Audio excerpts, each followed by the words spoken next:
அனைவருக்கும் வணக்கம். இன்னைக்கு நம்ம பார்க்கக்கூடியது எதை பற்றி அப்படின்னா, அனைவரும் அன்றாடம் பழக்கக்கூடிய ஒரு விஷயம், அதாவது டீ குடிக்கிறது. இந்த டீ குடிக்கிறது நம்ம உடம்புக்கு கெடுதல், ஆனாலும் நம்மளால் அதை நிறுத்த முடியறதில்லை. அவங்ககிட்ட நம்ம இந்த மாதிரி டீ குடிக்காதீங்க, பித்தம் ஜாஸ்தியாக இருக்குது உடம்புல அப்படின்னு சொன்னால் கூட, இதனால தான் உங்களுக்கு இந்த பிரச்சனைகள் வருது அப்படின்னு சொன்னால் கூட அவங்களால அந்த டீயை நிறுத்த முடியல. நாளைக்கு 6 டீ 7 டீ குடிக்கிறவங்களாம் இருக்கிறாங்க. அவங்க இப்போ தான் நான் குறைச்சிருக்கிறேங்க அப்படி சொல்லி இப்போ ஒரு 2 டீ தான் குடிக்கிறேன் அப்படிங்கிற லெவலுக்கு இருக்கிறவங்க இருக்கிறாங்க.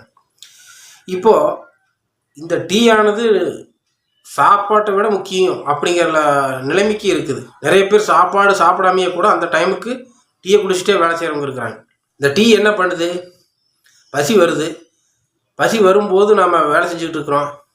அப்போது இந்த பெண்கள் வீட்டில் மணிகள் என்ன செய்கிறாங்க அப்படின்னா, சாப்பிட்டாக்க நமக்கு டயர்டாயிரும், அதனால் இப்போதைக்கு வேலையை முடிக்கணும் அப்படிங்கிற காரணத்தினால இப்போதைக்கு ஒரு டீயை குடிச்சிட்டு அதுக்கப்புறம் வேலையை கண்டினியூ பண்ணுவோம் அப்படின்னு சொல்லி முடிவு எடுக்கிறாங்க. அப்போ என்ன பண்ணுறாங்க? முதல்ல பசிக்கு ஒரு டீயை குடிக்கிறாங்க. குடித்த உடனே இந்த டீனோட தன்மையை பசியை அடக்கிறது, உடனே புத்துணர்ச்சியை கொடுக்கறது. இந்த இரண்டையும் செய்யும் பொழுது இவர்களுக்கு பசி அடங்கி விடுகிறது. இந்த பசி அடங்கி அந்த வேலையை முடித்த பிறகு பசி இல்லாத போது உணவு எடுத்துக்கொள்கிறாங்க. இப்போ சாப்பிட்ற உணவு செரிமானம் ஆகிறது இல்லை. என்ன காரணம்னா, பசியை மட்டுப்படுத்தியாச்சு. இந்த உணவை அரைக்க வேண்டிய பசி இல்லாத காரணத்தினால் இப்போ இந்த சாப்பிட்ட உணவானது கழிவாக மாறி தொந்தரவாக மாறும். இப்படிப்பட்ட சூழலில் தான் இருக்கிறோம். சரி, இப்படிப்பட்ட ஒரு சூழல் இருக்கக்கூடியவங்களுக்கு மாற்று வழியாக வேறு என்ன விதமான டீ எடுக்கலாம் அப்படின்னு சொல்லி பார்த்தோம்னா, நாம் பல்வேறு வகையான டீ பார்த்துருப்போம். அதாவது லெமன் டீ, க்ரீன் டீ. இதில் க்ரீன் டீ உடம்புக்கு ரொம்ப நல்லது, ஆன்டி ஆக்சிடென்ட் உள்ளது.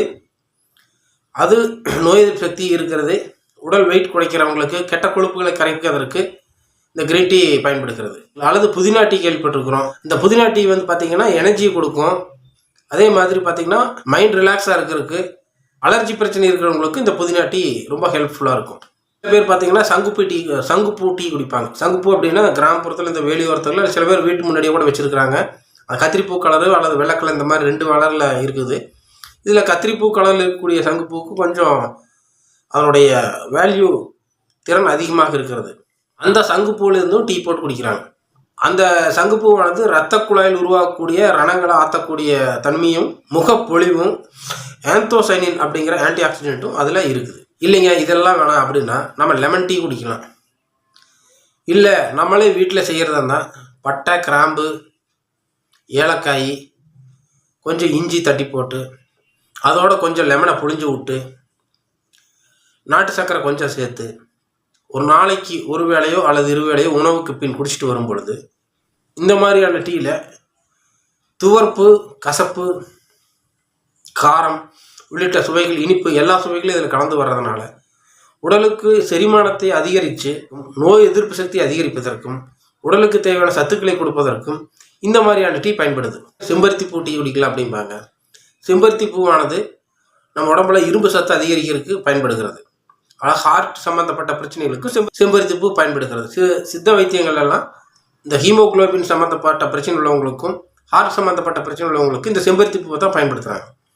இந்த செம்பருத்தி பூவிலேருந்து டீயை எடுத்து தண்ணியை நல்லா கொதிக்க வச்சு இந்த செம்பருத்தி பூ 1-2 போட்டு அதுலேருந்து அந்த தண்ணியை பருகிட்டு வரும் பொழுது உடலுக்கு தேவையான நோய் எதிர்ப்பு சக்தி ஆற்றலும், இறுதிய பலத்திற்கு தேவையான ஆற்றலும் நல்லா தெரிஞ்சு சிகப்பு. இந்த செம்பருத்தி பூ வந்து சிகப்பு கலரில் இருக்குது. நம்ம ரத்தமும் சிகப்பு கலரில் இருக்குது. எதெல்லாம் சிகப்பு கலரில் இருக்கிறதோ, அதாவது மாதுளம்பழம், செம்பருத்தி பூ, செவ்வாழைப்பழம், பீட்ரூட்டு, இந்த மாதிரி சிகப்பாக இருக்கக்கூடிய பழங்களும் காய்கறிகளும் நம்முடைய உடம்பில் இருக்கக்கூடிய சிகப்பு கலரில் இருக்கக்கூடிய ரத்தத்திற்கும் சிவப்பு நிறத்தினுடைய அடிப்படை உறுப்பான இதயத்திற்கும் நல்லதாக இருக்கிறது. அதனால் இந்த மாதிரி டீ குடிக்கும் முடிவு பண்ணும் பொழுது இந்த மாதிரியான நல்ல உடலுக்கு ஆரோக்கியம், நோய் எதிர்ப்பு சக்தி, கேன்சரை எதிர்த்து போராடக்கூடிய வகைகள் எல்லாம் கூட இந்த பட்டை, கிராம்பு இதுகள் எல்லாத்துலேயுமே அந்த ஆற்றல் இருக்கிறது. இந்த மாதிரியான டீக்களை ஒரு நாளைக்கு 1 முறையேனும் பருகி உடலை பாதுகாத்து கொள்ளுங்கள். நோயிலிருந்தும் இன்ஃபெக்ஷன்லேருந்தும் இது உங்களை பாதுகாக்கும். உடலில் ஆரோக்கியமாகவும் மனதில் நிம்மதியாகவும் வாழ்ங்கள்.